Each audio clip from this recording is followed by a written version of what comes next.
You could travel the whole northeast coast and find very, very few places, if any, that have this same type of geographical instances of open land like this, 70% of which is undeveloped.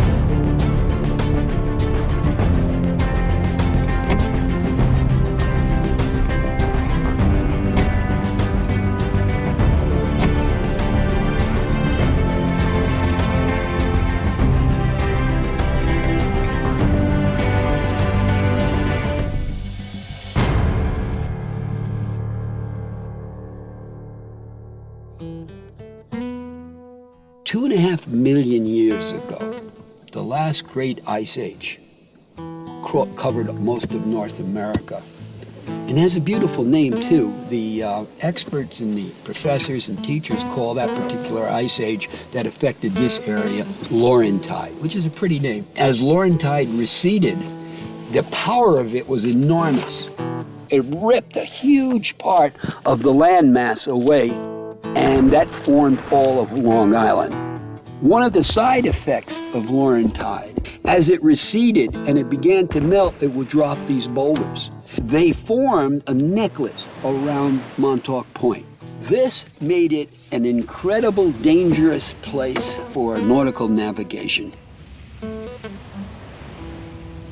Since the lighthouse was built, there's been over 350 wrecks.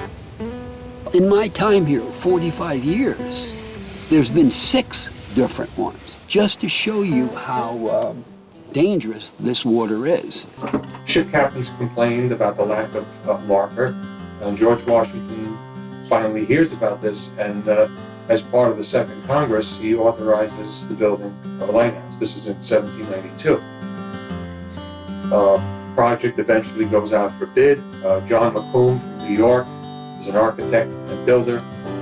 He wins the contract, $22,300. That's to build a lighthouse, a keeper's house, a storage building, and to dig a well. The whole package. He gets a crew of 50 men together for this job, and they accomplish it all in 5 months.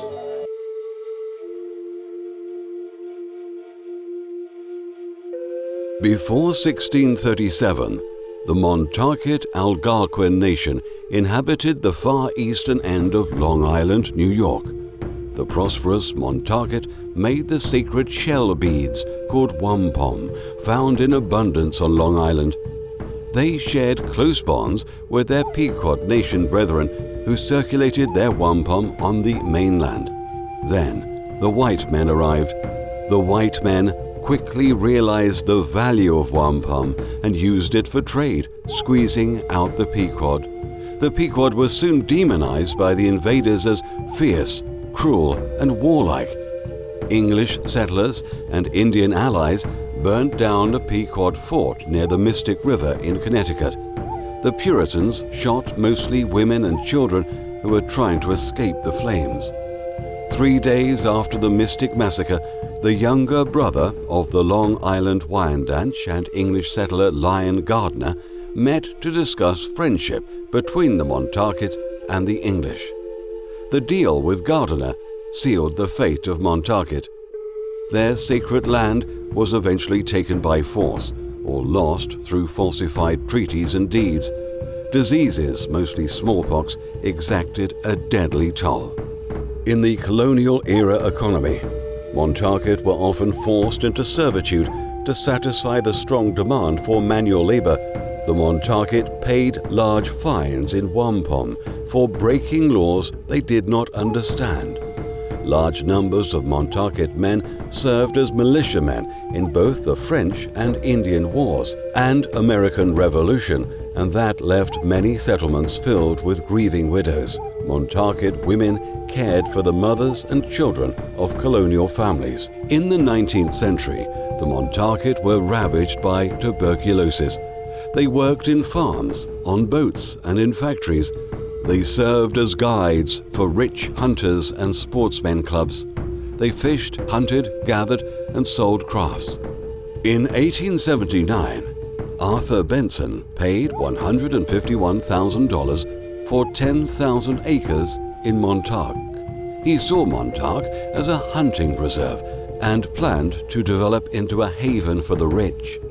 In the middle of his land was Indian Field, home of Montauk. The natives were promised they could return in summer, receive an annual annuity, and get their children educated if they gave the Benson family clear title to the land.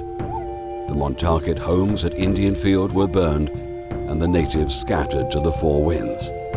By the 20th century, the Montauk had disappeared from East Hampton town records. In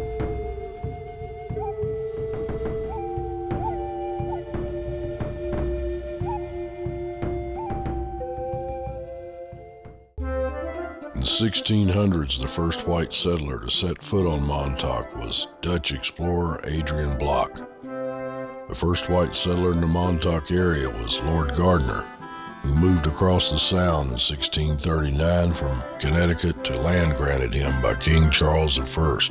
Lord Gardner became friends with the Montauk Indians and helped their first known chief, Wyandanch. Montauk is the home of the first cattle ranch in the United States. With the herding of cattle here, housing had to be built in the 1740s. First house was built near Hither Hills Park. Then second house had its present site. And finally, third house. First house burned down in 1917.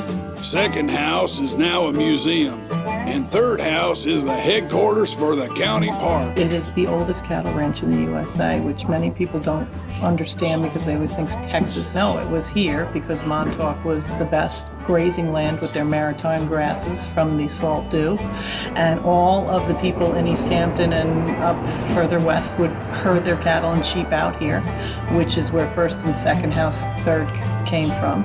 And the tenders stayed in those houses and took care of all the herds. With all due apologies and respect to my friends in Texas and elsewhere, this here Montauk on the eastern tip of Long Island is where the first cowboys roamed and imbibed.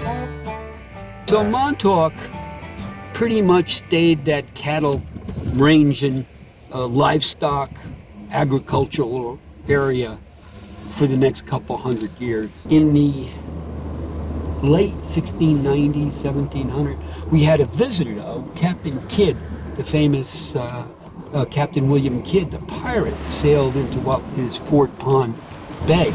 Captain William Kidd was a Scottish privateer in the employ of England when he captured his greatest prize, the Armenian ship Quetta Merchant. The vessel was a treasure trove laden with satins, gold, silver, and precious silks. But Kidd had little time to enjoy his newfound wealth. The British declared him a pirate and sent several English men of war to capture him and bring him to justice. After leaving his marked vessel in the Caribbean, Kidd continued toward New York aboard a sloop and hid some of his treasure on Gardner's Island, hoping to use its location as leverage in future negotiations. Legend has it that Captain Kidd left 2 more chests of treasure somewhere in Money Pond in Montauk, New York. And for 300 years, treasure hunters have combed Montauk to find Kidd's hidden treasure.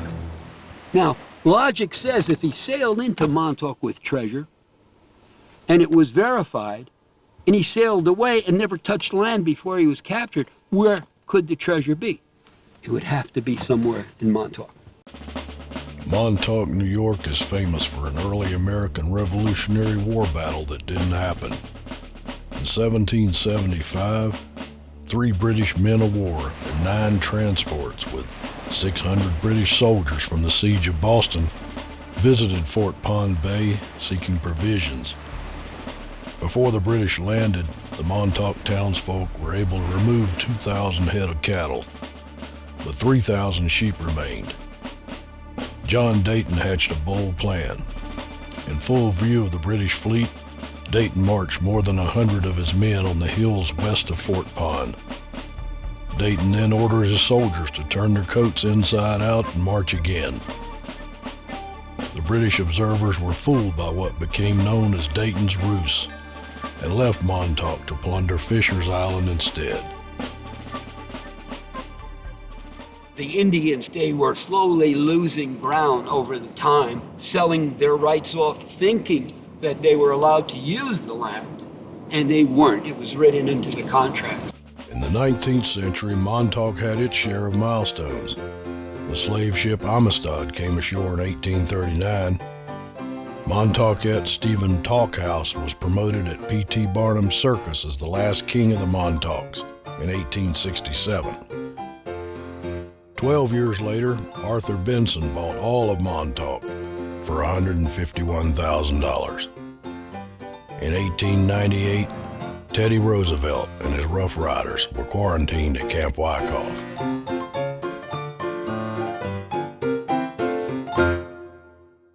Two men would come to Montauk, 50 years apart. Both would have an epiphany of what they saw in Montauk.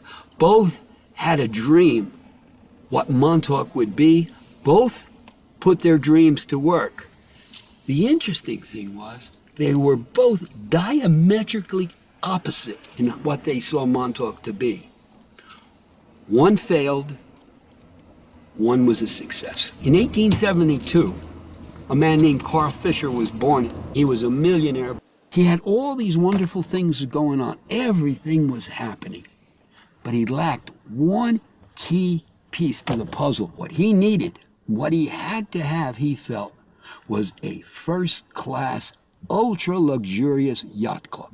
Well, Montauk had kettle holes, but there was one huge kettle hole, fresh water. But what it made it unique, it was only 50 yards away. A sandbar separated it from tidal water, Long Island Sound. One morning, he got 100 workmen together, about 10,000 pounds of dynamite, and on a Sunday morning, he went out where the lake ended, and he blew up that little spit of land. All of Long Island Sound, Block Island Sound, came rushing in to this beautiful, beautiful freshwater lake.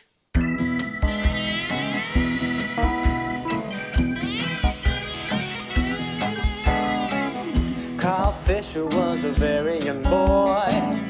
His bicycle, his pride and joy. Soon his headlights were on every car. Fisher was born under a lucky star. At 26, a millionaire. A real life wire without a care. Building roads and racing down the track. Once Fisher decided there was no coming back. Carl Fisher had a vision. He would transform Montauk, New York, into his playground for the rich.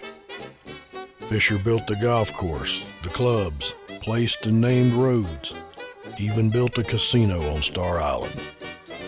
But Fisher went bankrupt before he could finish. Today, Montauk has been heralded as the new Saint-Tropez by Elle magazine. Carl Fisher, King of Kings, look on my works, ye mighty, and despair.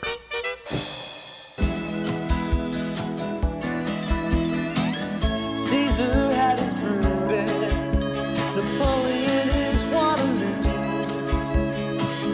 Nixon had his Watergate, Carl Fisher had his Montauk too.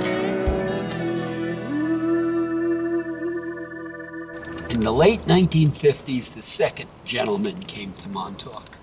And he had his epiphany too. And he saw Montauk as a place of great, great possibilities. But what he saw, he didn't see Montauk at all as for the rich. What he saw it for is what a place for the middle classes. The gentleman's name was Herbert Sadkin. He came to Montauk, and what he saw was this middle-class paradise. And he went out and he bought huge strips of property in Montauk. He had it subdivided into 1/3 acre lots. And then over the course of the conversation and the planning, they said, let's take it even further. Let's make it absolute leisure. Let's put in plates. Let's put in silverware. Let's put in kitchen appliances. Let's right down to toothpaste and toothbrushes in the bathroom. Towels, everything. Absolute turnkey leisure. And you know what? We'll call them Leisure Ramos. So they had to go out and look for a partner. And they went out. And one of them had the incredible great idea to pitch it to R.H. Macy's in New York. Macy's loved it. signed on as a partner. In 6 weeks, they sold over 200 houses. By the time they got up to the 200th house, they realized they were losing money on every single one of them. Macy's, being so big and so well known, decided to follow through on the 200 contracts, and they did. And the project stopped there. And as a result, what Montauk was infused with was this incredible, strong middle-class values. In the summertime, the town was loaded with middle-class families all having a great time, and along with them, middle-class values. And Montauk became this incredibly great, popular place to go, good, wholesome place for the middle-class people.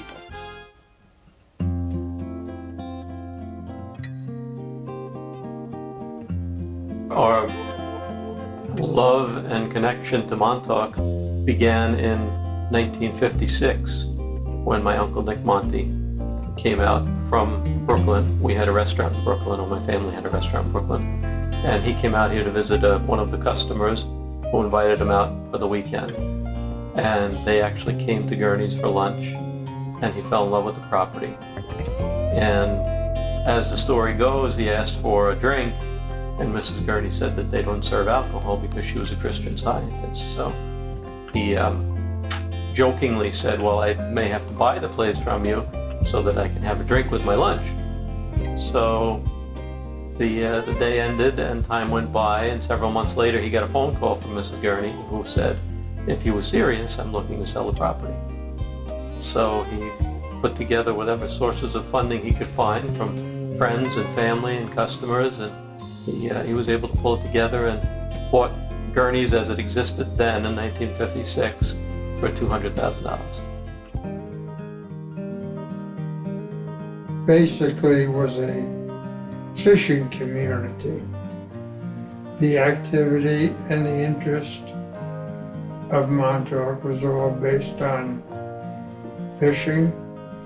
When I was 10 years old, I got my first dollar from giant tuna fish.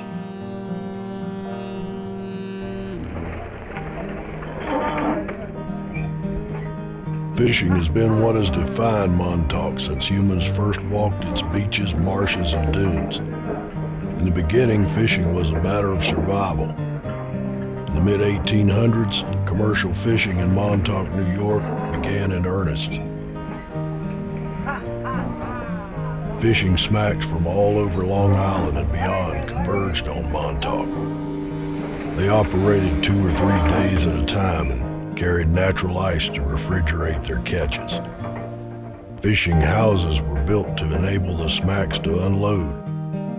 Montauk family names such as Tudhill, Sizer, Vale, and Racket were early industry leaders. At the end of the 19th century, fishermen used fish traps and pound nets to harvest the sea around Montauk.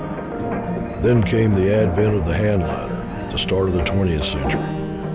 From the sea, the handliners patiently extracted by hand sea bass, porgies, cod, and whatever other species that commanded the highest prices. According to the Montauk Historical Society, the handliner had to have the soul of a biblical fisherman, the patience of Job, the constitution of an ox, the courage of an explorer, a pair of hands with the sensitivity of a concrete block, and a built-in resistance to pneumonia, influenza, sinus trouble, and discouragement. By the mid-1920s, 80 beam trawlers were fishing Montauk waters. In addition to harvesting stock species, boats were always on the lookout for swordfish.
so much belief by a lot of people that the fishing village was wiped out in the 1938 hurricane. I was in 7th grade up here at school. My parents were there when the water came in. Our house probably floated about 20, 30 feet.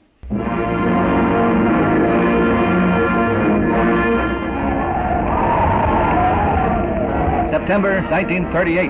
The eastern seaboard is lashed by a tropical hurricane. For 2 days, the coast from New Jersey to New England felt its full fury. New York was a city of deluge, as 70-mile-an-hour winds whipped torrential rains for hour after hour. It turned streets into rivers and slowed the pulse of the city. Great hurricane of 38, no warning came, death was their fate. The flood swept over the railroad tracks, made Montauk an isle, but they never looked back. Great hurricane of 38, 800 souls lost, their only mistake, not knowing that God was calling. Great hurricane of 38, if another one comes it'll be too late. Rich man's mansion's gonna wash away, and the dead will rise on Judgment Day. You never know, you never know, you never know when the Lord's breath blows. You never know where the Lord's breath goes. This is not the end, no, but a brave new start. Zion will rule again in every heart. In Montauk land of the high hills, almighty Zion, stay with me still, stay with me still, stay with me still. Yeah. The Great Hurricane of 1938 made Montauk an island after water flooded across Nepegue. Roughly 60% of the old fishing village was destroyed, and the original downtown moved to its present location. During World War II, much of Montauk was turned into a Navy base. Fort Pond was turned into a seaplane base, and Camp Hero was established, disguised to appear from above as a New England fishing village. The Navy took over the manor and of course the bay, and the Army was out at the lighthouse, the Signal Corps, Army Signal Corps, and then the Coast Watch, they were part of the Coast Guard, they had the beach patrol. The Navy came in during World War II and cleaned out the fishing village, which was in Fort Pond Bay, and built the submarine testing base. And then they built 2 very, very large hangars, seaplane hangars. And these seaplanes had torpedoes that they tested, that they hung under their wings, and they used them to spot submarines, German submarines. I was born in 41, so by 1943 and 44, I was aware of what was going on, and I lived upstairs across from Shagwan Tavern. You have to remember, there was the Army was out here, the Navy and the Coast Guard. And Shagwan Tavern was one of the few watering holes that was open year-round. And I would be in my crib, standing up, looking out the window, watching the bar fights. The guys would come flying out the door into the street, swinging, swearing. I mean, it was a Wild West community and then the shore patrol of the MPs would roll up, and there'd be heads banged, and guys would be carted off, and this would be a nightly thing.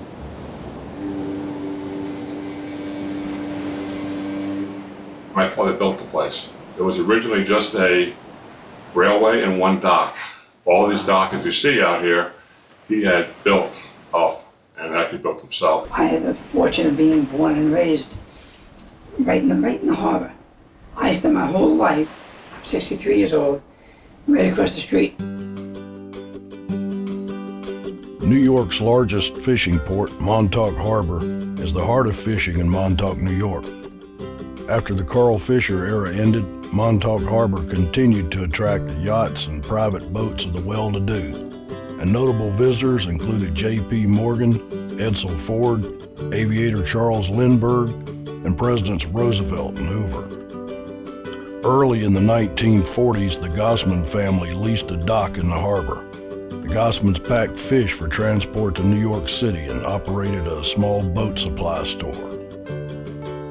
In the late 1940s, Montauk's charter boat and party boat fleets moved to Montauk Harbor.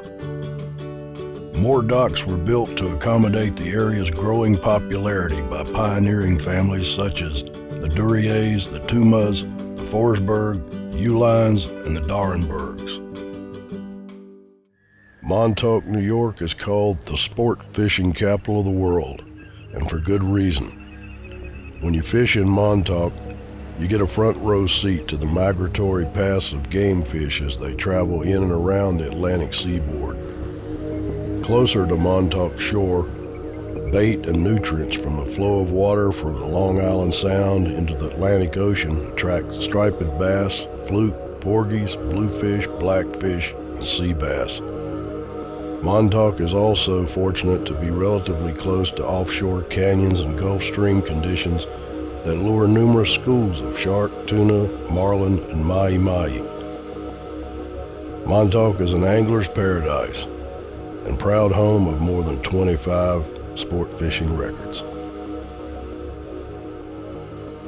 Fishing in Montauk at that time was very different. The Montauk Yacht Club was just sort of a magical place.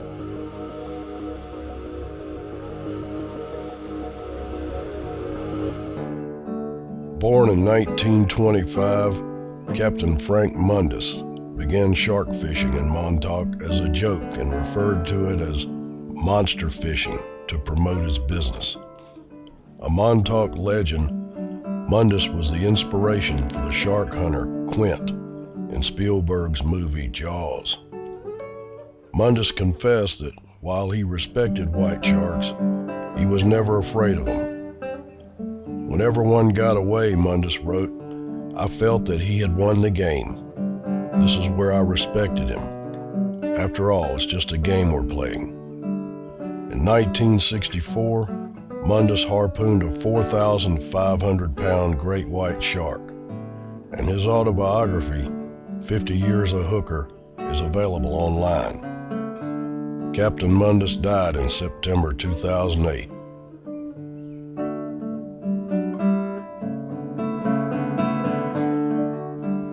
Surf casting was one of the first kinds of sport fishing in Montauk Point. The origins of the sport are murky, but surf casting is believed to have begun in Montauk in the mid-19th century. Arthur W. Benson, the man who bought all of Montauk at an auction in 1879, was an ardent surf caster. Modern surf casting in Montauk, writes local historian Richard Gilmartin, undoubtedly was pioneered by Leroy Edwards of East Hampton after World War I ended. Edwards' infectious enthusiasm for surf casting in Montauk attracted many followers from the Coast Guard stations and the Montauk Lighthouse.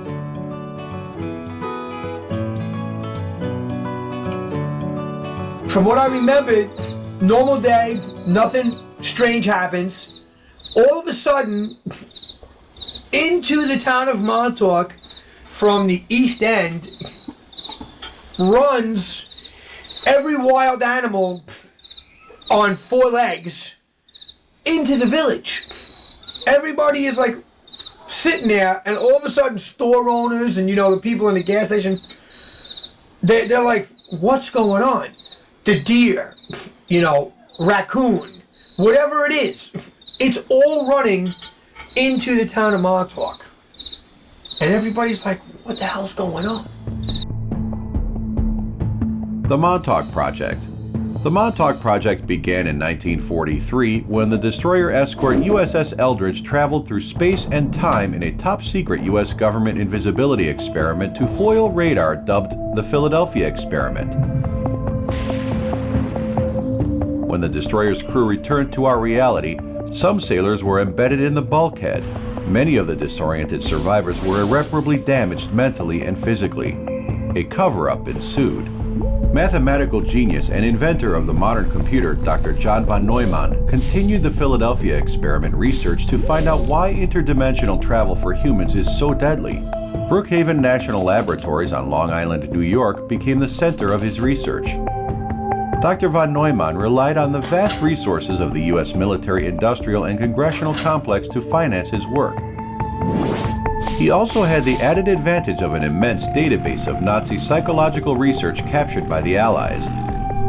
Von Neumann's goal: link human minds to machines by combining computer technology with complex radio equipment. Von Neumann created a virtual mind-reading machine that enables psychics to implant thoughts. People can now be manipulated and controlled.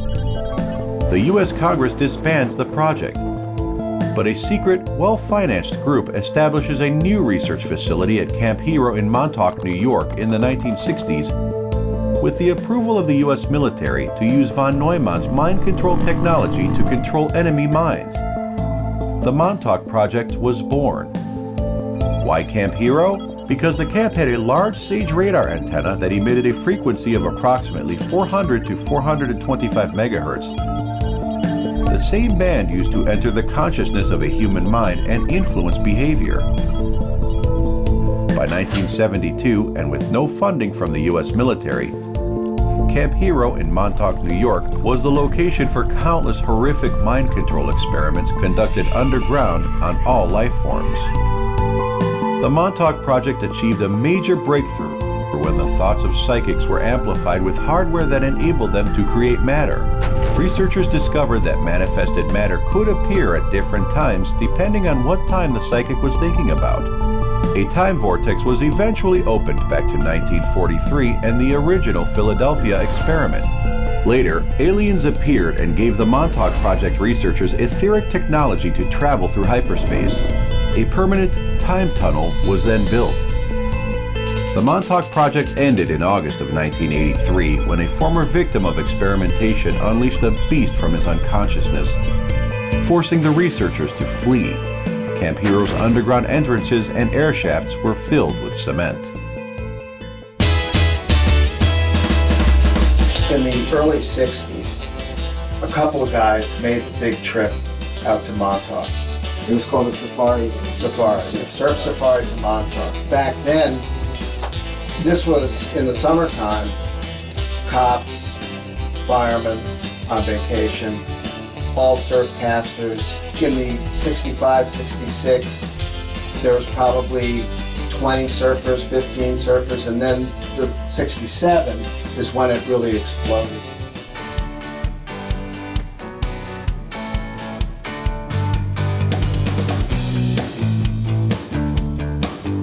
Montauk, New York offers surfers variety and features coves, reefs, and points, many of which are located in 6 New York state parks or near a now abandoned military property. Montauk boasts a consistent swell from the south, west, and east.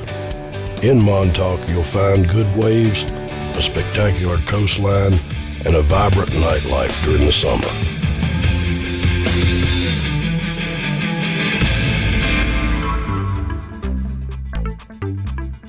Surrounded by water on 3 sides, Montauk, New York is a water sport paradise. During the summer, the Gulf Stream moves closer to Montauk shores, causing water temperatures to rise. If you like to scuba or snorkel, the HMS Culloden, roughly a mile west of the Montauk jetties at Culloden Point, is a well-known dive spot. If you love to water ski, sail, or jet ski, check out what Lake Montauk has to offer. If kite surfing and windsurfing are your passions, the shallow waters and scenic beauty of Napeague Harbor beckon. If you live to paddleboard or go canoeing or kayaking, you can explore hidden ponds, Fort Pond Bay, and Lake Montauk. See you on the water, partner.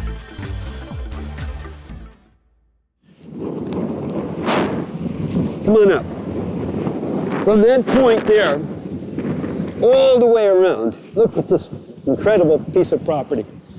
If I would have bought it, it would have been just me. But now everybody owns it. I got it for free. I didn't have to pay anything for it. Me and everybody else. So, Montauk still has places like this and will always have it for everybody. And that's why Montauk is only going to get better.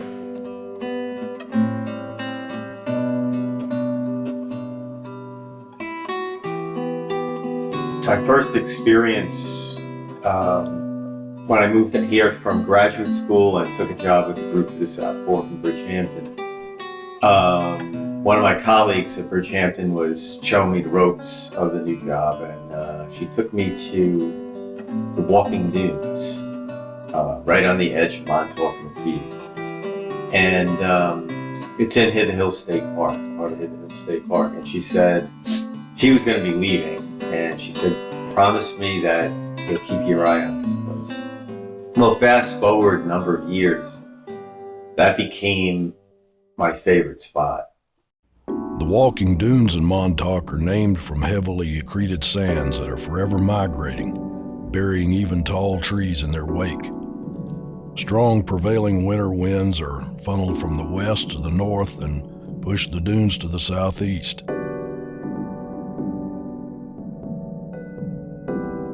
The average walking dune travels roughly 3.5 feet per year. A cranberry bog lies in the middle of one section, and rare plants abound. Before the white man came, Montauk had a fort in or near the walking dunes, and its boggy basins were ideal places for the tribe to hide from danger. The 3 series of U-shaped parabolic dunes are located in Hither Hill State Park and demonstrate Montauk's older geological formation in comparison with the rest of Long Island.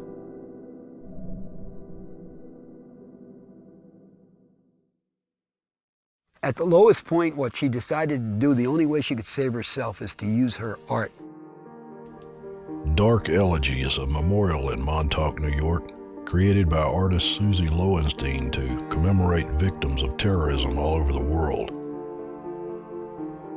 This collage of larger-than-life sculptures depicts the reactions of 76 mothers, sisters, daughters, wives, and relatives as they react with the deep pain upon learning of their loved one's death after the 1988 terrorist bombing of Pan Am Flight 103 over Lockerbie, Scotland. Artist Susie Lowenstein lost her eldest son, Alexander, in that attack. Dark Elegy is a powerful reminder to the world community of the devastation that terrorism leaves in its wake, and remains a beacon for all peace-loving people throughout the world to unite.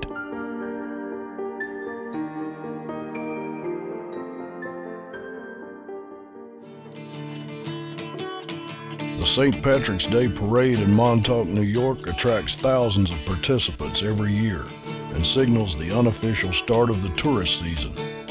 The parade began in 1947 when 4 men decided to march west to east on Montauk's main road and ended up at the Shagwong Tavern. The parade is widely popular. In 2003, attendance was estimated to be 45,000.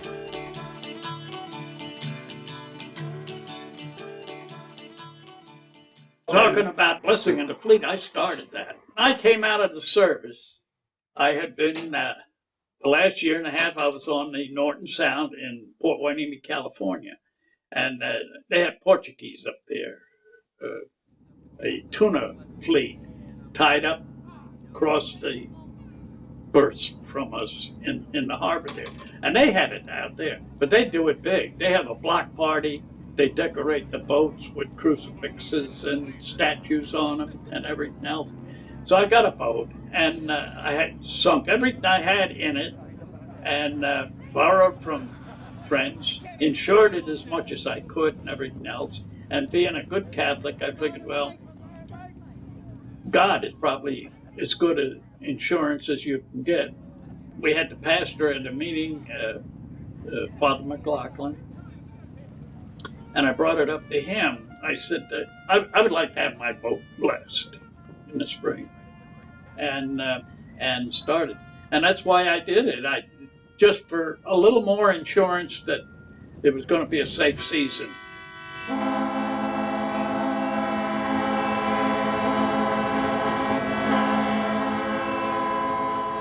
We give away $50,000 in purse money.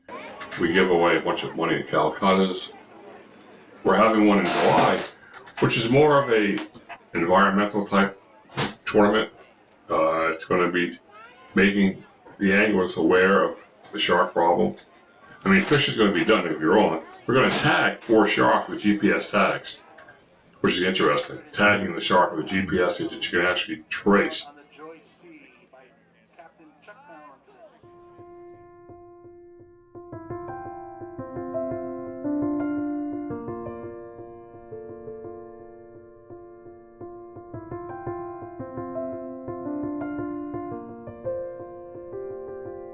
Surface Healing is a foundation that was created by Izzy Paskowitz, and he has a child with autism who's 22 and decided that this might be a great way to get people into the water and have just a therapeutic experience, enjoying the waves and the beach, which we all love, especially on the east end of Long Island.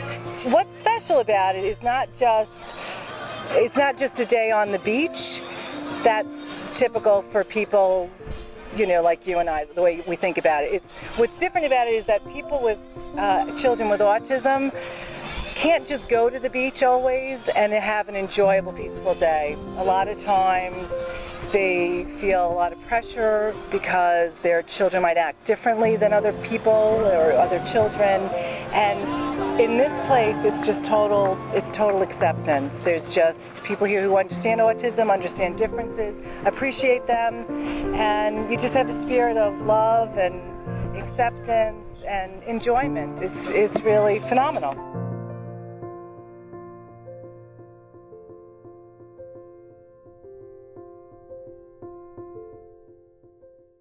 The last 30 or 40 years, for all the reasons that Montauk was not popular as an exclusive resort, for those exact same reasons it has become popular. No structure. Everybody does what they feel like doing. Very casual and easy. Go out to dining easy. No cocktail parties, no country club, nothing. All the reasons it wasn't popular.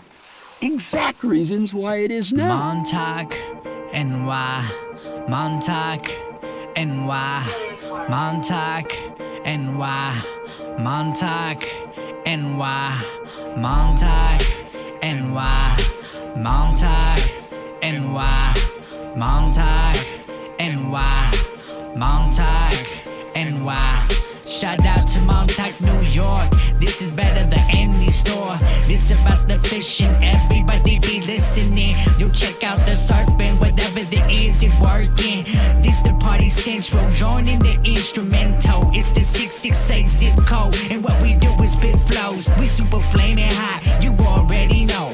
Tell us something with now. This all about the clamors. Yeah, we be the jammers. This about the scammers, throw them in the slammer. This goes to the hipsters. This goes out to the listeners. We're all about CTD yachts. Yes, I know you're feeling it. This about that sloppy tuna. I'm sorry that I ever knew you. You can check the surf lodge. I'm sorry that you can't dodge. Reppin' the RT27. You know we be winning up in Gurney's. Yeah, we hella wordy. Oh yeah. Karaoke is fun because it's people sharing song. People who like to listen, people who like to sing, people who like to listen who want to sing, or maybe are lacking the courage. Karaoke is just fun. Hey, let's liars and losers. Hey, let's liars and losers. Let's liars singing like the minutes in Montauk. We got let's liars and losers, hipsters and cruisers. While Guinea Way belts out, what a wonderful world. Cause he's singing like it means it in Montauk. At Liar Saloon, he's singing like it means it in Montauk. We got fishermen and clammers, supermodels and scout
place to be, yeah. If it is rock sweat, it's raining, but I ain't complaining.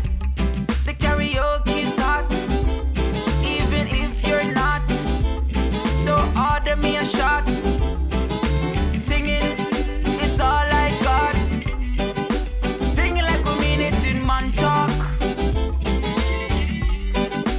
Singing like we mean it in Montauk. At Liar Saloon.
Montauk is always going to be great.